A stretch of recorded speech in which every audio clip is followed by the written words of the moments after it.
Hi everybody. So I'm going to talk to you today about doing some quality control and quality assurance for fMRI.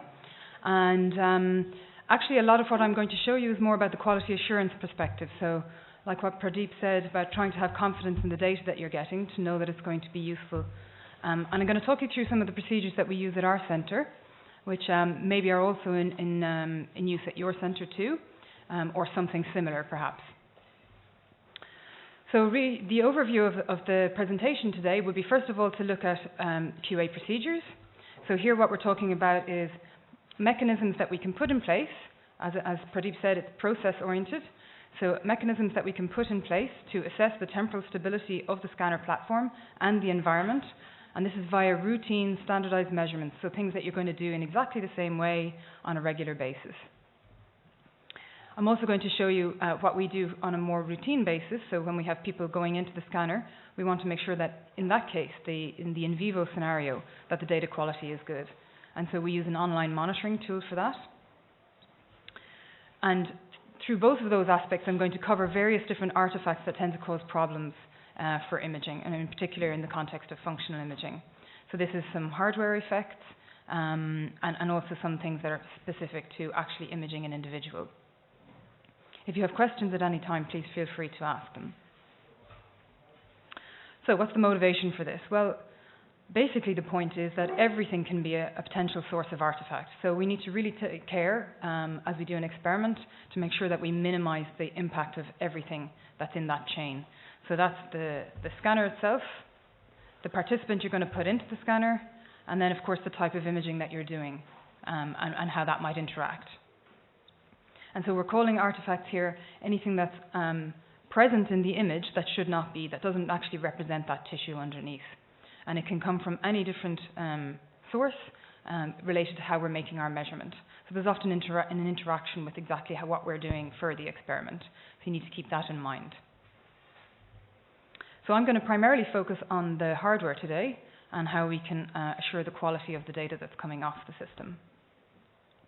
And from a functional MRI perspective, the key thing is that really we're looking at very small and subtle changes related to the bold response during a particular task that an individual might be carrying out, or indeed in resting state fMRI. And so we need to make sure that the system fluctuations are really as small as possible so that we can identify these very small effects over and above those inherent fluctuations in the system. So our best case scenario is really to be down at the thermal noise limit, where it's really just random fluctuations that are occurring and everything else is well under control. The other question that we can ask ourselves is whether or not the artifact levels that sometimes are inevitable, whether or not they're at a normal level. So for example, for fMRI, we're going to be using echoplanar imaging, EPI. This is a really rapid technique which allows us to have the temporal resolution we need to be able to look at the brain while individuals are carrying out a task, but it has its limitations. And the key thing about MRI is that nothing comes for free.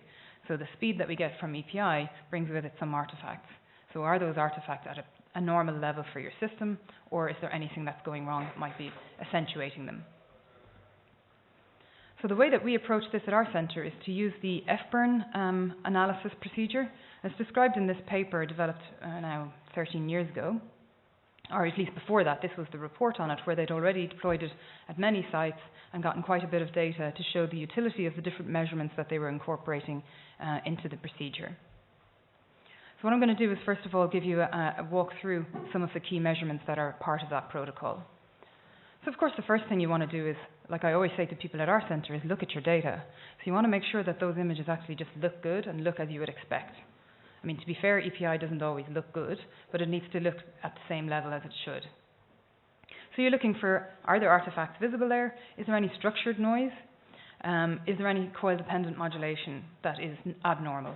And that would be maybe, for example, if a coil element had broken down. So here we have an image on the bottom here.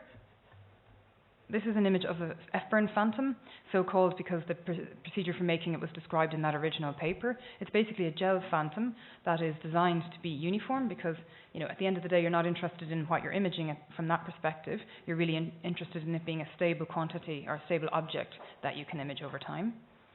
And then we've got a noise slice beside it, so you're looking now to see if there's anything structured there. And then you can look at it on a broader view by looking at a montage of the whole volume. And of course, you're acquiring data over time, so you should be looking at each of these, for example, as a movie. Okay, so the next is to look at the temporal behavior, because of course it's an experiment we're carrying out over time when we're doing a functional imaging experiment. So you want to see what is the signal level relative to the system fluctuations. And that's typically characterized by temporal signal to noise ratio, or signal to fluctuation noise ratio, SFNR, you'll sometimes see as well. And what we need this to be is as large as possible so that we have high sensitivity from a functional perspective. What you also want to do then is look for structure in the fluctuations over time. So as I said, our target is really to be in the thermal noise regime where there's equal power across all frequencies. But instead, if you have something that's giving you amplified artifact or amplified fluctuations, let's say, over time, what is the frequency? Because if you know what it is, it's a little bit easier to figure out where it might be coming from. So these are the type of data that we look at to address that. When you see volume along the x-axis, that's effectively time. So we've got the signal intensity, and you can see a fit to it. So we would expect some variability in the signal over time, so we can detrend that out and be left with just the remaining fluctuations that are occurring over time, which we can quantify, by their standard deviation, for example. Normalize those, express them as a percentage. We can also do a Fourier transform of the data, and that's what you see here. And what we want to see is that that is flat. So if there were a problem, as I said, some kind of fluctuation over time occurring with a particular periodicity, you'd now see some peaks there. So you want that to be flat, no peaks. And then you can do this on a spatial level by taking the FFT over the volumes as well, just again to help visualize what might be the source of the issue if there is one. We can also quantify drift. It's quite natural for the frequency to drift over the course of the experiment, and this manifests as shifts in the phase-encoded direction. And depending on how the sequence is implemented, there may or may not be corrections for that. In itself, it's not really such a problem because it can be corrected with most packages via realignment. But you want to make sure that it's not abnormal and that it is something that's at the level that can be corrected.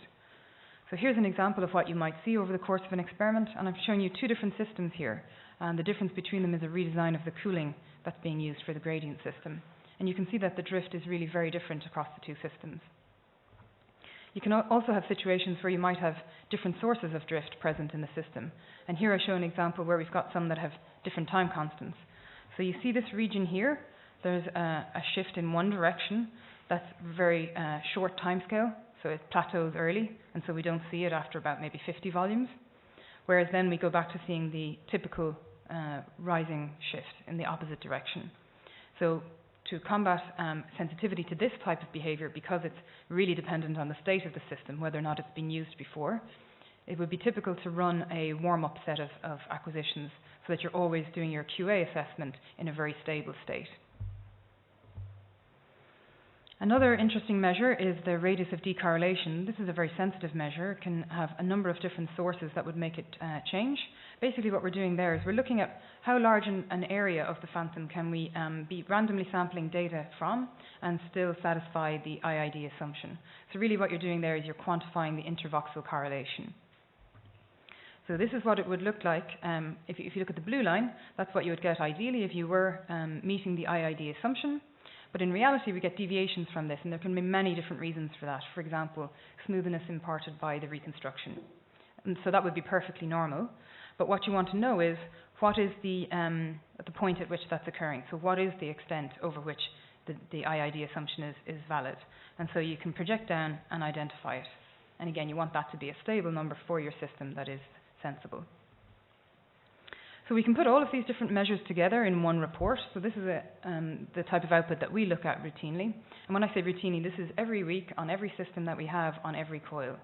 So we really want to just stay on top of it and make sure that everything is exactly as it ought to be. And you get these key quantitative values, which I show you at the bottom here, which sort of summarize what's going on. But of course, you need to look at everything and interpret it all together as one. So what happens when it goes wrong? Well, here's a pretty drastic example, and so I'm showing you this just so that you can really visualize really what can go wrong, how large the differences can be when something is wrong. So you can see, for example, pick out a few different features. One would be the structured nature of the fluctuations over time, right? That should not be the case. This should be just rather flat. Because of this, you're seeing these peaks in the spectrum, and it's also then leading to a drop in the RDC. So that means that this green curve is falling away from the idealized case much more quickly. Okay, so in this case, it was because we had a temporal instability in our RF power amplifier, so what's being used to do the transmission or excitation process. And because of that, we got all of these erroneous results.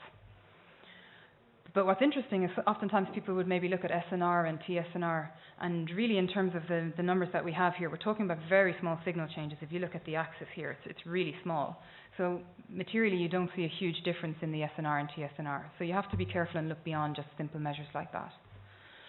So once we replaced the RFPA, everything was back to normal and we were in a good state again. So as I said, that's quite a dramatic case, and failures are typically much more subtle, so you really have to look carefully at all of the different values. And so now the other end of the spectrum is really these two different QA results here, which are pretty much the same. There's a small difference in the RDC, but there's nothing really to say that there's anything particularly bad happening in the system. So what can be useful is to augment your measures with additional peripheral data that you know about. So for example, here I'm showing you the voltage, and that is the voltage of the transmitter, the body coil that we're using, and it calibrates every time you put somebody into the scanner to know what voltage do I need to be at, which is basically what B1 field amplitude, in order to achieve the excitation I want. Okay? And actually those two QA results are giving us really different values. And one, this one up here in red, that's a fault condition. And so what was actually happening in this case is that I mean, for me this is interesting. I don't know if this is interesting for you, but for me I found it interesting. So first of all, we thought that the body coil must be broken, you know, that some part must have developed a fault. We took it out, and actually what we could see is that the gradient coil was bulging because the cooling had actually broken and ruptured. So water was pooling and throwing off the tuning of the body coil. So in fact what we had to do was replace the gradient coil to get back to the green case there at the bottom. So that's a useful thing to measure all the time. So when you're doing your QA, you just record the values. Is the transmitter tuning properly? What else might we get? Well, center frequency. So is anything disturbing the magnet's normal operating frequency? Again, the system itself will calibrate this, so in a lot of instances it's not really an issue, but you want to know that any changes are completely understood. So for example, here's some data from one of our systems over the past year, and you see there's a big jump in the data. And this was actually when we repositioned a cabinet holding our projector within the scan room. And because the projector had to have some passive shielding on it, there was really a lump of metal near the magnet, basically. So when we moved its position, it changed the center frequency of the magnet. You also see another little point that was a little bit anomalous, and this was when we were decommissioning a 3T system to make way for 7T. Yay. So the other thing that we can do is look at the environment, because of course you want this to be nice and stable and within specification for the system. So it's quite easy then to just record the temperature and humidity of the scanner and just make sure that everything's working as it ought to. And this is something that we find actually causes one of the biggest problems. So of course then you need to make sure that the imaged object is stable in itself, and for that we use a parrot incubator. We keep our phantoms in here so that they're always at a stable temperature, because the last thing you want to do is track the temperature of the phantom, right? You want to track the temperature of the system. So here are some results then. So we see that the temperature is nicely controlled within the specs of the system, which are 18 to 22 degrees. So that's all good. Now we have the humidity. And again, we've got specific limits that we're meant to stay within. So if you get a result like this, that's a fault condition and you should stop scanning. So you might say, why do we have to do that? Well, if your humidity in the scan room is too high, then you're violating the assumptions that are underlying the SAR model of your system. And that would mean potentially that the rate of dissipation of heat as you image the individual would not be what it ought to be. And in that case, you would have a potential problem. So that's not an appropriate domain in which to be scanning. On the other end of the spectrum, if it starts to become very dry, your risk of spiking starts to increase. Okay, so what's spiking? Well, we saw it a little bit already. This is something that can manifest as really structured, temporally varying noise. It can be caused by anything within the system that leads to discharges. So, for example, a loose connection would be a very good example, or any kind of stray metal that might have gotten stuck and be rattling around. And as I said, it's more likely when the environment is dry. So here's a video from one of our systems And again, I don't know how interesting this is to you, but I found it interesting. This actually turned out to be because the shim trays, which are these trays that go in along the periphery of the bore, and they hold little plates to make the field as homogeneous as possible. So this is done at the time that your system is commissioned. But they're held together with really cheap, basically, little plastic lids that are vulnerable. So in our case, the lid just snapped, and because it wasn't then compressing the plates, they could rattle around, and that's the kind of artifact you get. So imagine trying to pick up some kind of subtle functional-based signal when you have that happening in your system. I mean, it wouldn't be possible. And this is how it actually appears in your imaging data when you have large spikes. So what's happening is that you're getting a peak, which I highlight there in case-space data. And when you do your Fourier transform, then you're getting this modulation, okay? And so the location in which it happens in case-space is going to dictate the periodicity of the modulation. So you see two different examples there. And of course, if it were off-center, then it might be on a diagonal, or all sorts of behaviors might be seen. Somewhat similarly is other forms of RF interference, but now these might come from outside the room. If for example, the RF cage is what we would term leaky, it's allowing some RF from the outside world to get into the scan room. And this can be a particular problem when you have peripheral equipment involved in your experiment.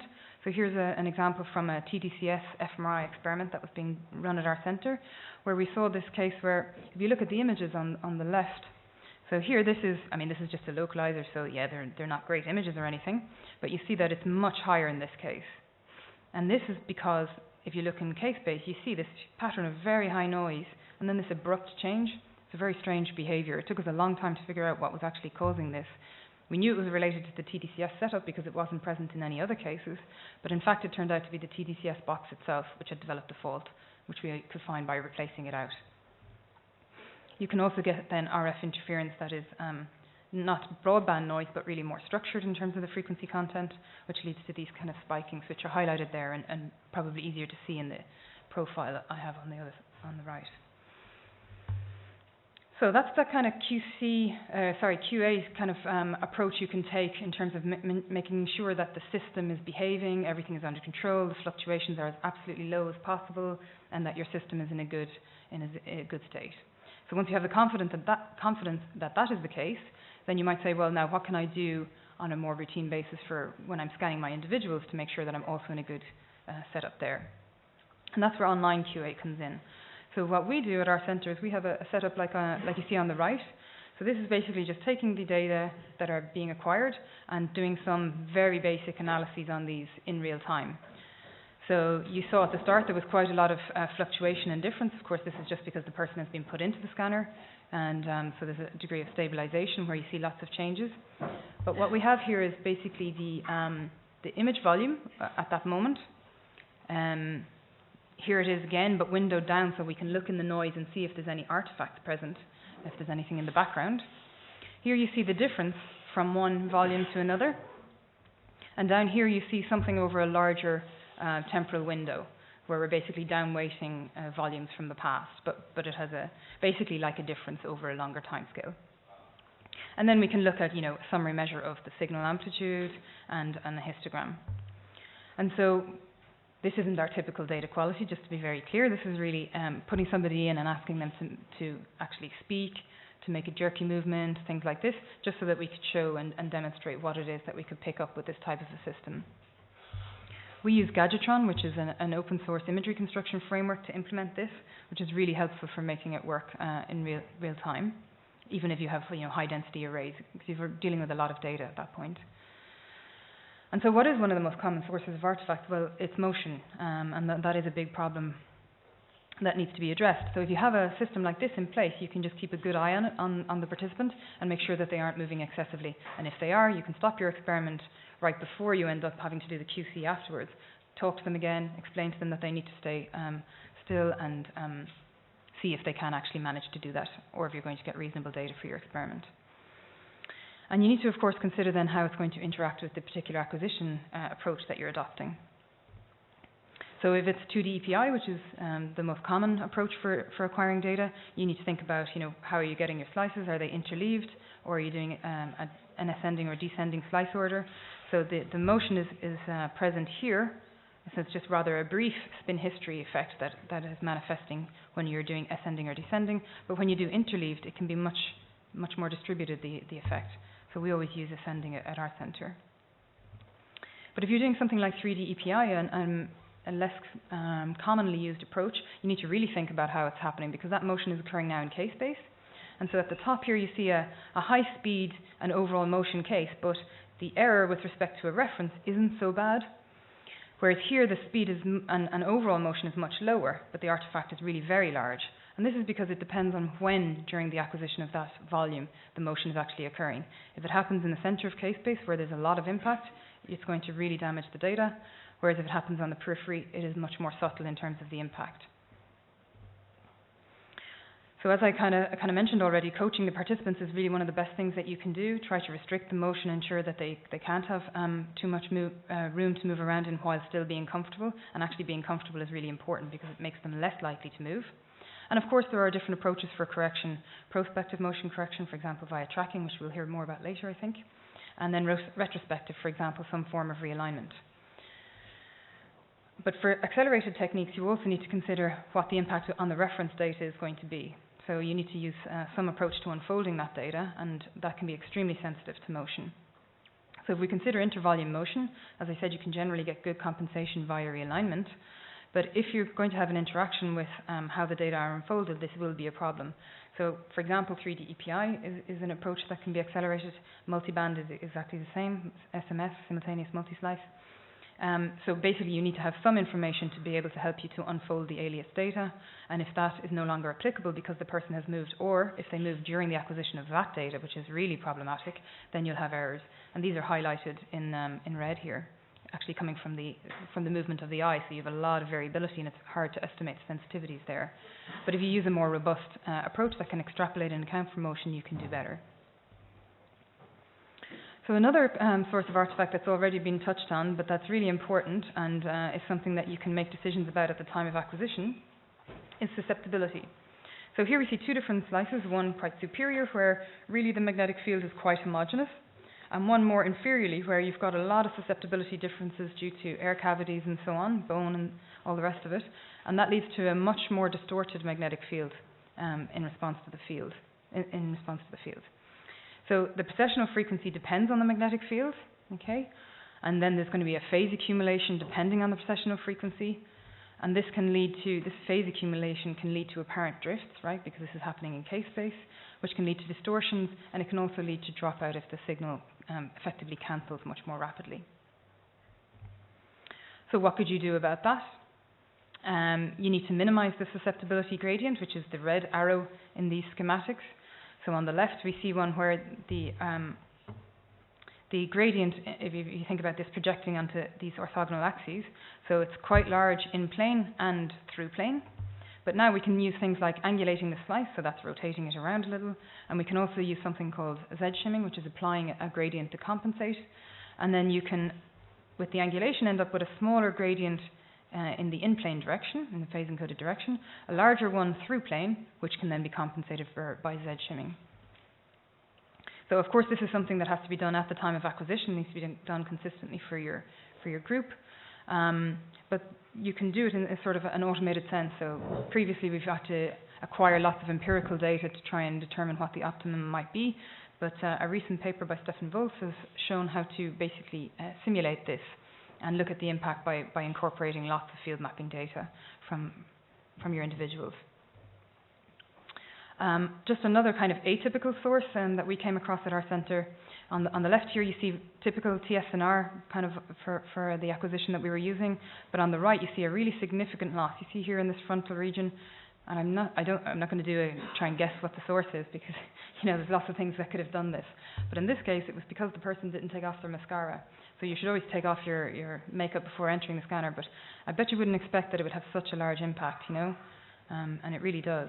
So yeah. So just as basically a take-home message, I think one of the key points is basically going back to my motivation. Everything is a potential source of artifact.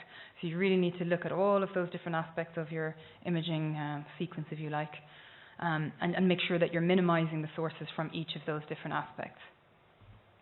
If you don't have this type of QA procedure implemented at your centre and would be interested in doing so, Evelyn Balto in Liège has put together a toolbox which basically does the type of analysis that I was showing you in the results that we have at our centre, produces all of those different metrics, and she's making that, she has made that publicly available, so you can download it from GitHub and use it to assess all of these different measures and see how your system is performing too. So thank you very much for your attention, and thanks to funders. Oh, actually, yes. So if you have any questions, then feel free to ask them, but otherwise I have some questions for you. I'll go to those. So, this isn't to be done online, so maybe we can just have a shout out if people are brave, or a show of hands if they're moderately brave.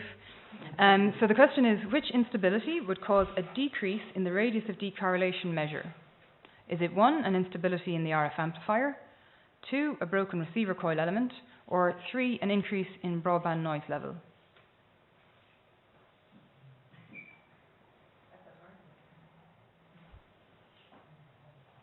Hands up for 1, 2, 3. So I say 1, and that's like the example that I was showing you there where we had that instability. So if that's happening over time, instability implying time, then you would see a reduction in the RDC. Broken receiver coil element, I think that's tricky actually. It would not if it was stably broken. Basically you'd get a hit in your SNR, right? You'd see strange images, all the rest of it, but actually it wouldn't affect the RDC per se. But if it was intermittent, it would. Right, that would give you a spiking, and that's really because your distribution is changing over time.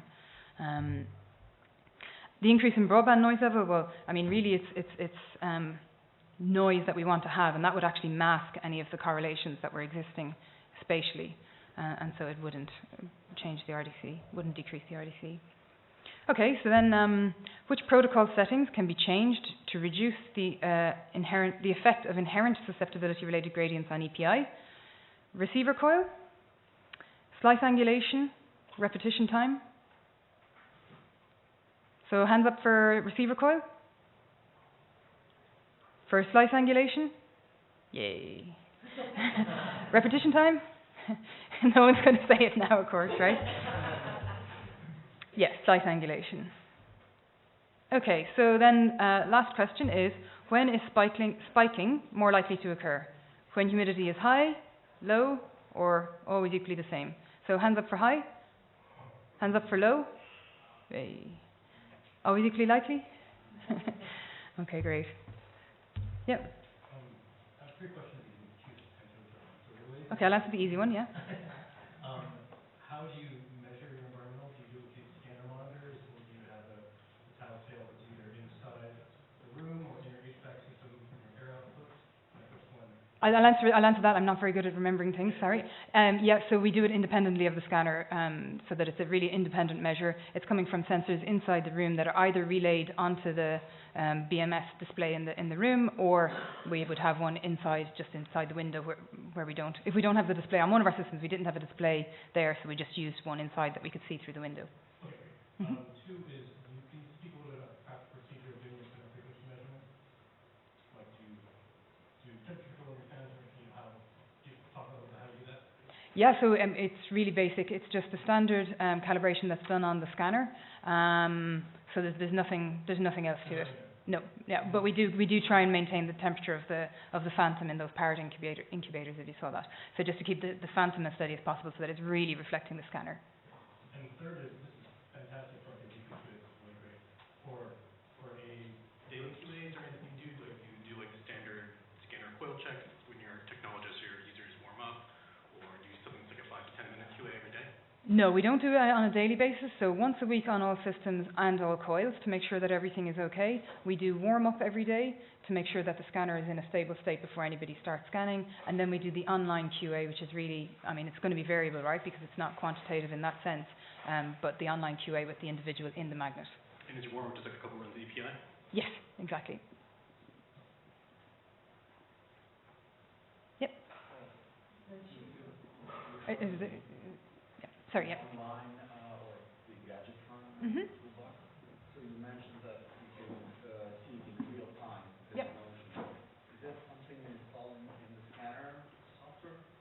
No, it's completely separate to that. Well, you need a little bit. So Gadgetron is an open source framework, and then for each vendor, there is basically an interface that you can install. So that has to be installed on the scanner to be able to use Gadgetron. But there are other approaches that one could use. But basically, we use that so that we can get the data off. Once the data are off, they're really sent to Gadgetron acts like a server, and then you can just take the data and do whatever analysis you want. Does that make sense? Yeah. Is it still real time? Real time, yep, absolutely real time. So that was recorded. What I showed you there, that video, that was as it was recorded. Does Gadgetron also work for multi-band imaging? Yes, there are some reconstructions for multiband as well. But the beauty of Gadgetron is that you could really put anything you wanted in there. So yes, I believe there are reconstructions for multiband. I haven't used them myself. But with Gadgetron, you could also send the data out at different points. So actually, you could probably use the scanner's reconstruction and then send the data out and then do the basic kind of, because a lot of that was just image domain stuff. In fact, all of it was. Mm-hmm.